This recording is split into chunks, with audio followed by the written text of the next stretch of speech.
Good morning, children. In this video, we are talking about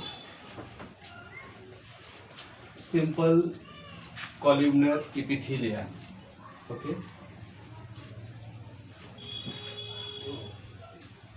जो simple columnar epithelia होती है वो tall and slender sales से बनी होती है। ठीक है। इस एपिथेलिया के अंदर जो सेल्स होते हैं वो कुछ लंबे होते हैं और उनका जो स्लेंडर लाइक होते हैं, स्लेंडर, लॉन्ग एंड स्लेंडर। ठीक है। रेक्टेंगल शेप के होते हैं। ठीक है। रेक्टेंगुलर शेप होता है उनका। और सेकेंड पॉइंट, इनमें जो न्यूक्लियाई प्रेजेंट होते हैं, जो सेल के अंदर न्यूक्लियस प्रेजेंट होता है, वो सेल के बिल्कुल सेंटर में ना होके वो सेल के बेस में पाया जाता है। जैसे देखिए यहाँ पे, देखिए टॉल एंड रेक्टेंगुलर शेप की ये सेल्स हैं, बहुत सारी सेल्स हैं यहाँ पे। ये सारी सेल्स बेसमेंट मेम्ब्रेन पे सिचुएटेड होती हैं। ठीक है। इनमें न्यूक्लियस बिल्कुल बीच में नहीं है, बल्कि क्या है, बेस में है। ठीक है। सेल के बेस में सिचुएटेड है। ठीक है। और इनका न्यूक्लियस क्या होता है, थोड़ा सा इलोंगेटेड होता है। ठीक है। बिल्कुल स्फेरिकल नहीं होता है, थोड़ा सा इलोंगेट कर जाता है, थोड़ा सा लंबा होता है। ठीक है। तीसरी बात ये कि सिंपल कॉल्यूमनर सेल्स के बीच में कहीं कहीं पे गॉबलेट सेल्स प्रेजेंट होती हैं। ठीक है। और इन गॉबलेट सेल्स का काम होता है म्यूकस को सिक्रीट करना। ठीक है। तो goblet cell present between the simple columnar cells which secretes mucus. ठीक है। ये जो गॉबलेट सेल्स होती हैं म्यूकस सिक्रीट करती हैं और इनका जो लाइफ टाइम होता है, ठीक है, लाइफ स्पॉन जो होता है 2 से 3 दिन का होता है। ठीक है। 2 से 3 दिन तक ये जिंदा रह सकती हैं। ठीक है। तो फिर क्वेश्चन है कि फिर अगर गॉबलेट सेल्स डेथ कर जाती हैं 2 से 3 दिन बाद, तो फिर नई गॉबलेट सेल्स कहाँ से आ जाती हैं। ठीक है।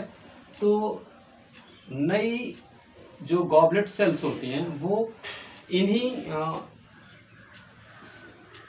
कॉल्यूमनर एपिथेलिया के मॉडिफिकेशन से बनती रहती है। ठीक है। जिन कॉल्यूमनर सेल्स के बीच में ये गॉबलेट सेल्स होती हैं, डेथ कर जाने के बाद इन्हीं सेल्स का मॉडिफिकेशन हो जाता है और मॉडिफाई होके यही सेल्स क्या बना लेती हैं, गॉबलेट सेल्स बना देती हैं। ठीक है। गॉबलेट देखिए यहाँ पे, इस स्ट्रक्चर से आप देख सकते हैं, ये सिंपल कॉल्यूमनर सेल्स है। ठीक है। और यहाँ पे ये भी है कॉल्यूमनर सेल्स और इन दोनों के बीच में ये गॉबलेट सेल्स है। ये गॉबलेट सेल्स है, ये म्यूकस को सिक्रीट कर रही है यहाँ पे। ठीक है। ठीक है।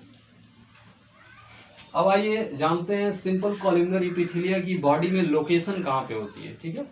तो लोकेशन है स्टमक में। ठीक है।